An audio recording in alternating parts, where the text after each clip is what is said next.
Hello, everyone. Thank you so much for joining us on LinkedIn Live today. This is Nihar Chaya. I'm so happy to have you here, and I'm so happy to welcome my special guest and friend, John Strelecky. John is a best-selling author, a inspirational speaker, and someone whose books have sold over 6 million copies in 42 languages around the world. We're going to talk about a lot of his phenomenal work in terms of finding your purpose in life, and also how he helps different companies help create more engagement in their workforce, and lots of other topics that we'd love to address and also answer your questions along the way. John, thank you so much for joining me today. Thanks, Nihar. A pleasure. We've interacted in different capacities. First time to be on the show. Awesome to be here. So thank you. Well, thank you. And John and I had a chance to meet through the MG100 community, where we're both members. But John actually facilitated a really fascinating 10-week program where a small group of us would meet every Friday morning, and we would start talking about our stories and the things that we wanted to achieve in our life based on some of the concepts he's actually created, such as the Big Five for life, and what he talks about, the purpose for existing, and lots of other things that we'll talk about today. But I know for me, it was actually a really life-changing experience in many ways, because I had actually thought about purpose and I thought about fulfillment in life, but being able to talk through it with somebody who does this for a living, and also with a group that creates such comfort for me, I think was really amazing. And I want to thank you for that, John. So I really want to get you on the show and discuss it further.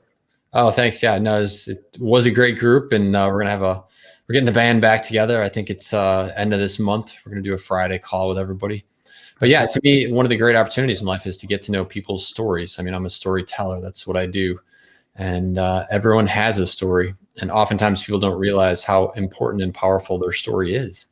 And oftentimes we think we're the only ones struggling with different aspects of life. And so it's very cool to have the opportunity to get to know people, get to know their stories, and support each other in whatever their Big Five for life are, whatever their endeavors are. And, yeah. Cool stuff.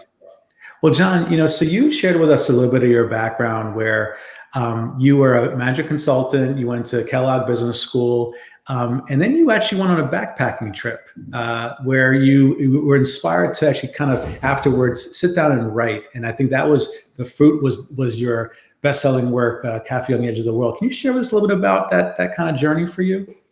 Yeah, so I had a very interesting background in terms of I didn't really know who I wanted to be, what my contributions were going to be to the world. And so I sort of struggled, and then eventually I decided I wanted to be a pilot. I saw the movie Top Gun when I was in high school. I was like, oh, that looks amazing. Fly high-speed aircraft and compete against the best of the best. And so I focused on that route throughout my college experience, invested my entire life savings. I'd started working when I was 12 years old, and invested all of that in that dream, and then had it taken away from me, actually, because of a medical condition that nobody had ever diagnosed. And in the airline industry, you don't get tested for it until you're 40, and I was way less than 40. And so that sent my life in a spiral, a downward spiral. I didn't know what I was going to do. Again, invested so much time and energy in this. But what is interesting, Nihar, is how often in life, if we have the ability to look backwards, we can see that there is actually sort of a guiding presence to some of these moments. They sort of kick you in a different direction that you might not otherwise have gone.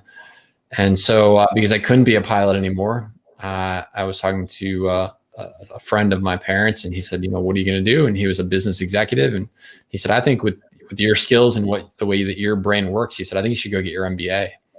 And so I did. I ended up getting my MBA, a series of very strange circumstances, but ended up going to Kellogg. And that set my life on a whole new trajectory, because you come out of a school like that and there's a lot of doors that are open that wouldn't be open otherwise. But after 5 years of doing that, I was really good at what I did. And I was well paid, and it was a good company, but I just felt like there was something missing. And it's funny because the more people I talk to, like, a lot of people have that sense, like, wait, something's just a little off. Mm. And I think one of the big questions in life is when we feel that, are we going to ask ourselves what's off and what would turn it on? Or do we just want to grind it out for the next however many decades? And I couldn't grind it out. You know, Mm. I didn't see myself sticking it out for 10 more years to be like the guys who were 10 years older than me. And so I did. I left everything behind and backpacked around the world for a year. And at the age of 32, which is like way beyond the scope of when most people would try something like that. And it's a darn good thing I did, because I came back from that and was inspired to write The Cafe on the Edge of the World, which, as you said at the beginning, you know, that led to all the other books. And here we are 6 million copies later and all kinds of time on the bestseller list. So, and most importantly is every person that I've interacted with who's read the books that says it changed my life. Like, that's the payoff, you know? Yes. So, yeah. Did you always want to be a writer? No. Or was it something that just came up kind of as you were traveling?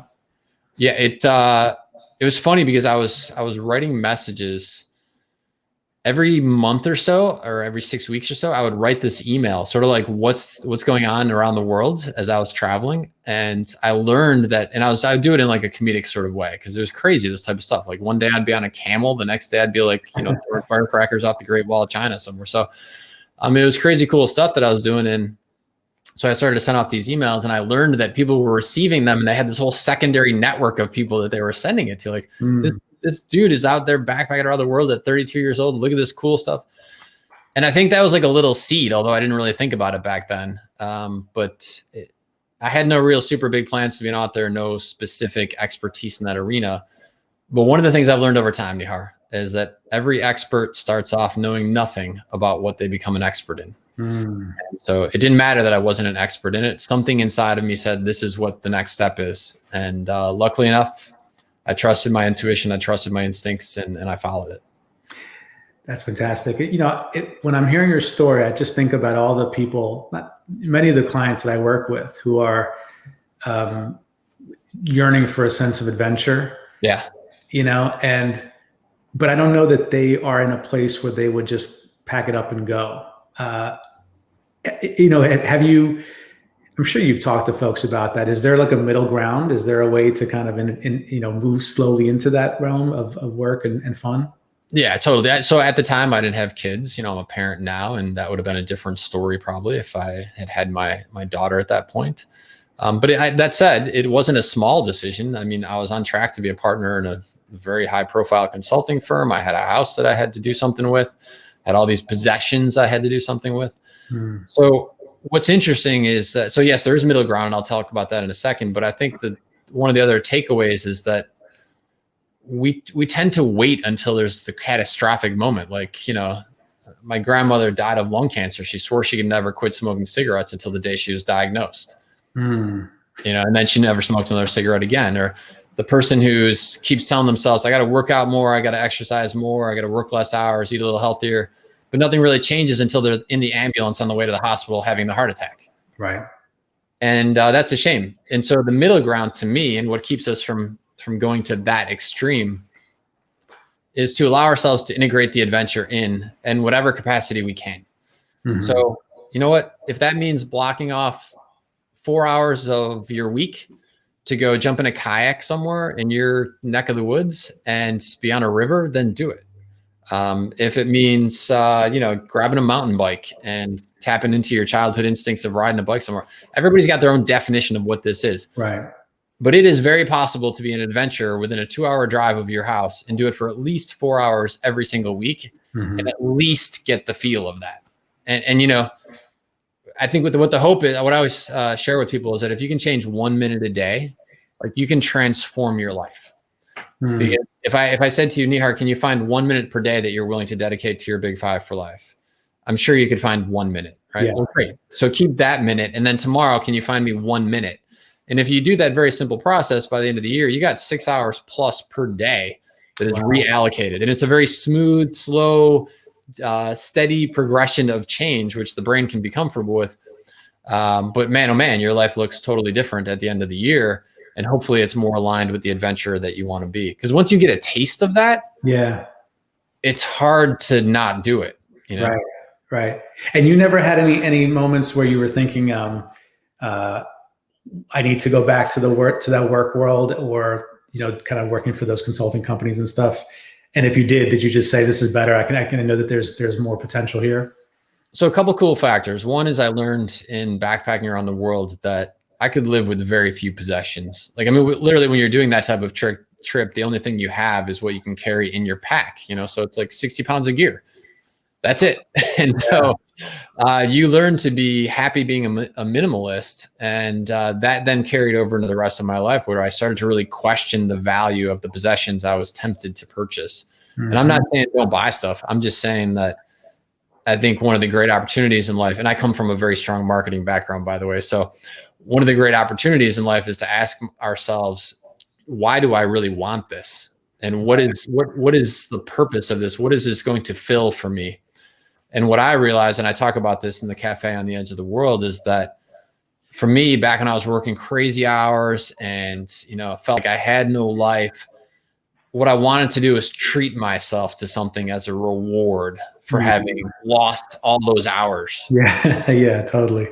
And you know what? If you're not losing all the hours, you don't feel as compelled to treat yourself to something. And that's where like taking the 4 hours and going for a road trip on your bike comes in, right? You do that once a week and you don't feel the need to buy the latest, greatest technology to offset the fact that you missed all the good stuff all week. At least for me, that's what I've discovered. Yeah, I resonate with that completely. I mean, so much of what I recognized when I started my own company was I would have my anxieties about, is this going to be a long-term thing and it's successful, et cetera. But I definitely didn't feel this, like I'm dying for the vacation. I'm dying for the 3 days off that I'll get, because like you said, you don't need it as much because you can have it when you want it.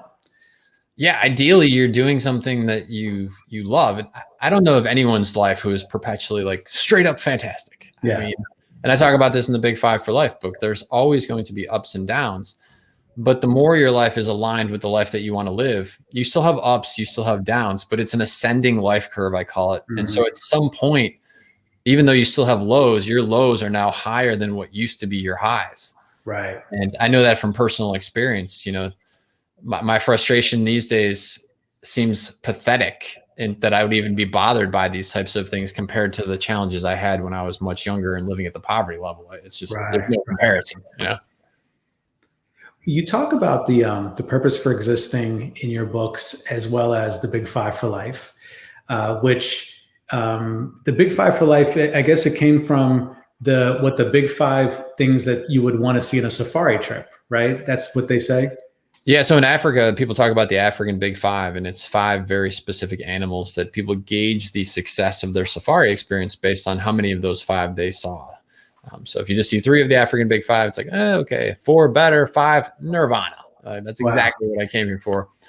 And the epiphany that I had was, what if we were to look at our lives this way? What if we were to figure out the 5 things that we most want to do, see, or experience in our lifetime? Mm-hmm. And this in and of itself is fascinating. The process of figuring out, wow, if I was to really scale it to just 5 things that I want to do, see, or experience. It gets even more fascinating though, Nihar, when you say, okay, now I will allocate my resources towards those 5. So my financial resources, my time resources, my thinking, like, what am I using my brain for? Am I using it for those things, or am I using it for a whole bunch of other stuff? My energy. And what's fascinating is that even in the midst of the ups and the downs, there is something, I call it the cosmic algorithm of the universe. There's just some other factor that seems to come into play when you are this locked in on what you want to do, see, and experience with your life, where the random coincidence moments start to happen with a very high degree of frequency in a very powerful and positive way. Mm-hmm. And I think this is part of what takes away the concerns that you're talking about. No, it hasn't been a completely seamless ride as an author. I've been rejected by publishers around the world, including I got a rejection letter from a publisher while my book was actually on the bestseller list. They just hadn't gotten to it a year earlier. And they were like, no, I don't think this is ever going to sell. Nobody's going to ever read this. Meanwhile, it's already on the bestseller list. Yeah. And so it's not like my ride has been effortless and smooth, but there's just something about being locked in that this is where I'm going, where all the energy that used to fight and block you seems to sort of propel you in the direction that you want to go. And I think any entrepreneur you talk to, any leader you talk to who is locked in on their purpose is going to tell you some very fascinating stories in spirit with that. Like there's just something there. Yeah, I like you. You've written a lot about how I think you weren't even expecting to be a speaker, speaking to thousands of people. You were like, I'm a normal guy. I just why would they want to why me? But I think you realize, That's well, me. why not me, right? Yeah, well, that was a huge takeaway for me was, yeah. So as the book started to get successful and hit bestseller lists, and I didn't realize this at the time, but the natural transition then is people say, oh, we'd love to spend some time with this guy. So let's invite him to be the keynote speaker here, do this event. And yeah, my first reaction was, I'm like, I wear shorts and a t-shirt and I'm backpacking around the world. Like, what do I have to offer to this? But what I realized over time is the question is not who am I to stand on a stage? The question for each of us is who am I not to? Right. Because everybody's got something to offer. Everybody's got genius within them. The question is simply, are we going to let that genius be what we contribute to the world? Is that where we're going to allow the energy, the time, the other resources to sort of spring forth in what we offer? Mm-hmm. And, for me, that didn't really blossom, like I said, until I was in my early 30s. I was really good as a consultant and I still Yeah. use those skills to this day. But my real genius, what I was going to offer was in my ability to tell stories that would change people's lives. Yeah, and I think what your ability to span both worlds, like the business world as well as the literary world, is really appealing, particularly because I find that in the business world, people are feeling the need for more inspiration and more support in these areas, but they don't necessarily talk about it. Yeah. And at the same time, in the inspirational world, I think there's what you're sharing, I think, is that there is a profitable aspect to this. You can actually, the more you attract people to your value and to your intrinsic purpose, it actually, there's a market for that too. Yeah, I'll tell you, one of the biggest, people often ask me, can you help me with my project, whether it's a book project or a movie project or something else? And one of the very first questions I ask them is, how's your comfort level with money? Because I struggled with this, which is why I can talk about it with them with such authentic perspective. Because I had a very unsupportive money belief and it was something that I was trained as a kid. So, my dad used to talk about this. He said, oh, they got a lot of money. They must have ripped somebody off at some point. How many times I heard that in my life when I was a kid? And that was just a belief system he picked up somewhere, right? But then he transferred it to me and I never thought to question it. And so then I had two conflicting value systems. I was a person who wanted to add value to the world. And the challenge, Nihar, as you know, is that the more value you add, the more people want to say thank you. These days, they say thank you by giving you compensation because we don't trade bags of rice for chickens anymore. And so the more value you add, the more people are going to want to pay you. And if your belief system says that the more you're getting paid, you must be ripping somebody off, at some point, you're going to blow up your success. Right. That was my track record. I kept doing it time and time again. Every time it would hit this point where it was just about to go absolutely spectacularly well, I would blow it up until I realized that I had this value clash. And then once I settled that, everything was great. And I'll tell you, it's so easy to settle. This is gosh, I wish I'd have known this decades before that. But when you have a belief system in your head, if you can find one or two data points to disprove the belief system, you just can't hold it like that anymore. So for me, it was, wait a minute, who do I know that's super wealthy that is making a positive difference in the world? And Oprah was one of the people who came to mind. Love this type of stuff that she's brought to the world. Yeah. And then Wayne Dyer was an author at the time who I really, really enjoyed the type of work that he created. He's since passed on, but Nihar, I could no longer hold that false belief anymore. And man, oh man, once I blew up that false belief, it was incredible how I allowed myself to be more successful at that point. Yeah, it's so funny you mentioned Wayne Dyer. Wayne Dyer is one of the few people that I also felt just embodied this ability to be successful, but also very genuine and authentic. And I was just going to ask you that too, because something you talk a lot about is it's not really how you do it, it's who you know, right? There's always somebody that can embody what you want or you can learn from. And so that was the question I had, which was there a person that all of a sudden helped you shift that belief? It seems like there were some icons like Oprah and Wayne Dyer. It's funny. Those are the two people that came to my mind that helped me adjust my belief system and put it on a much more positive and supportive trajectory.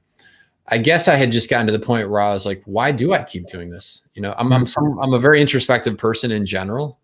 And finally, I think I had arrived where I was willing to step into that arena and ask myself that question with humility and with curiosity. because I wanted to do more. I wanted to make a bigger contribution. And I realized that there was going to be a limit if I didn't address that. Yeah. And I think that's one of the great challenges for all of us. Okay, so my issue was in part money. And I see that a lot when I work with people. But everybody else could have all kinds of different issues. And, it could be something that, again, a piece of code you picked up when you were a kid, somebody tells you, you don't even realize that you're absorbing it. And then it enters your belief system. You start basing your behaviors off of that. If we're willing to step in with humility and courage and curiosity into that arena and ask, what are these belief systems that I have? Are they supportive? Are they helping me in the direction that I want to go? And if not, let's get rid of them and replace them with something else. Man, oh man, to me, that's one of the greatest things that you can do for yourself. Do you find that that ever leads people to have to shed loved ones and people that are really close to them because it's like, you're not helping me anymore as I start challenging these beliefs? Yeah, no, absolutely. And what's also fascinating in conjunction with that is how sometimes the people that you think would be your greatest supporters are actually some of the ones that are the ones holding you back. Yeah. You could have 3 people living in a house and one of them decides, you know what, I'm going to start eating healthier. I'm going to start working out. And the other 2 people in the house, you'd think that they would be super supportive. Well, that's awesome. Like, this person that we like and care about is going to be healthier. But time and time again, you'll see those other 2 people sabotage or try and sabotage the success of that third person because it challenges their own belief systems. Yeah. And so, yeah, you have to be really aware of, now you don't have to, but it's a good idea to be aware of that and get a sense of, all right, is this person encouraging, supportive, enthusiastic, or are they dealing with some of their own stuff? And Right. maybe you just need to give them some space to deal with it. But it's amazing. I don't know if we have time for it, but there's an amazing story this woman told me one time about going to Africa. So she wanted to go to Africa. She was a teacher. She had figured out that going to Africa was one of her big 5 for life, and she made the decision, I'm going to go. So she contacted a university that was bringing a bunch of students and some teachers going to Africa to work with some school kids in Africa. She signs up Nihar. She's super excited about it. She's from Milwaukee, Wisconsin. And her family is absolutely freaking out because to them, going to Africa was quite honestly the equivalent of, I'm going to build a rocket ship and fly to Mars tomorrow. It was just so outside of their personal comfort zones, and nothing wrong with that. Right. But the issue was that they they're telling her you're going to be killed, everything you could possibly imagine that was going to go wrong. They were convinced it was going to go wrong for her. Well, and then 3 weeks before she's supposed to leave, there's some civil unrest in the country that she's going to. And so now all the parents of the kids are freaking out. They decided to cancel the whole thing, except that the university had committed to go to this school and make a difference. And they said, well, we're going. So the professors are going. And this young woman, Molly, said, I'm going too. Well, now her family is really freaking out, right? Wow. Because everybody else canceled. You're still going. So she goes there and she gets there. And on the first day she's there, she gets sick. And yeah, so she's laying in this little hut. She's on this little cot. She's sick. And she's telling me the story afterwards. And she said, John, I was laying in that little hut, laying on that cot. And I remember thinking to myself, maybe they were right. Like, maybe I'm just not cut out for this, Second day, she's still feeling lousy. Third day, she starts feeling better. And then by the middle of the third day, she's out there interacting with the students. Well, she had such an amazing time that when everybody else left, she extended her trip. So she's there all by herself for another week. Wow. The amazing thing, Nihar, she gets home. Everyone's like, how was your trip? She's telling them all about this amazing experience. Now, these were all the people who told her, you're going to die, all this horrible stuff. And she comes back and tells them all about it. You know what they say to her? We always knew you could do it. Thanks a lot. Yeah. Where was that 2 months ago? Right. And this is really key to your question. Sometimes these people who are in our periphery, family members, friends, coworkers, etc., that see nothing but tragedy in this endeavor that we're going to embark on, sometimes they come around full circle, but they got to deal with their own stuff. And you just got to give them space to deal with it. And also, like, our loved ones are sometimes the ones that put the most unfair judgment or protection on us, maybe because they love us and they protect us, but they can also be the ones, like right now, I would say a big problem why I struggle with finding my purpose for existing is because I am so consumed with belief systems, I think, that came from childhood and from growing up, that I still look at it as like my purpose for existing is to do what they want, you know, and to not rock the boat on what they see as most important in life. Yeah. And I think that that is a very, very common trend. You know, why is it that most people go into the degree program they go into? Because someone said, well, that's a good one to get a job. As opposed to, I don't know, like you're going to spend 40 plus years working on this. What would light your fire every Monday morning? Right. So the process by which we get to adulthood is often filled with these types of obstacles and barriers. And yet I often think in the cosmic algorithm of the universe perspective, maybe that's the way life works, that that's part of our human individual challenge is to figure out, wait, all these things that I've absorbed, do I really believe them or not? And where do I want to take my life? And then when we actually accomplish that, when we can shed these unsupportive belief systems, we can take our life in the direction that we want to go. That's when it really feels like a victory. And so maybe that's the way the system is designed, so that we have these obstacles and barriers to get over. Yeah. And in many ways, it's like it is that turning in, it's growing up in some ways, you know, like having to shed that, you know, because you start thinking about who am I without my past or my family or whatever it might be. But ultimately, everybody has to go through their kind of coming of age story.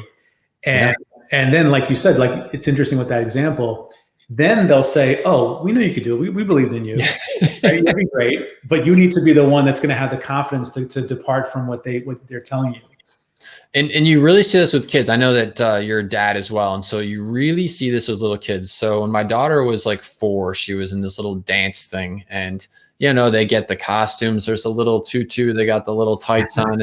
And they're so ridiculously cute. Now, of course, the full extent of their dance abilities is like, they sort of, maybe they do a little somersaults or they sort of whatever. But when they get done, what does everyone say?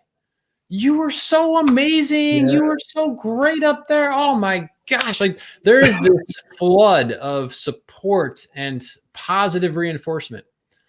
Then you get that same kid who's 12 and someone says, well, what do you want to do when you grow up? Oh, I want to be a professional dancer. Well, you know, there's very few people who make it as a professional dancer. And here's all that, like, it's amazing how this total shift happens. But again, maybe that's just the way that life is designed, so that when we overcome that, then we really know that we've accomplished something. I don't know. That's right. Yeah, I think that's a great lesson. Yeah. But I think in spirit with that, Nihar, I mean, I'd love to hear your thoughts on this. I find it unbelievably insightful every time I think I know something to ask myself, why do I think I know that? Every time I think I believe something, I ask myself, wait, why do I actually think I believe that? And you don't necessarily change it. You just want to first be introspective about why that is in the first place. Yeah. Did I pick this up from a movie? Yeah. Because as much as I love to travel, and we've talked about that, and as many places I have traveled, there's still tons of countries I haven't been to, but I still have a perspective about them. So how do I even have a perspective if I've never been there? Well, I saw something in a movie. I read something in a book. I caught a little clip on the news one day that formed an opinion and a belief system. And so, I mean, this is happening a million times a day for all of us. And that's okay, except if it's limiting us from what we're fully capable of. Yes. And even if it is, we might not even know it's limiting us until we question it. Yeah.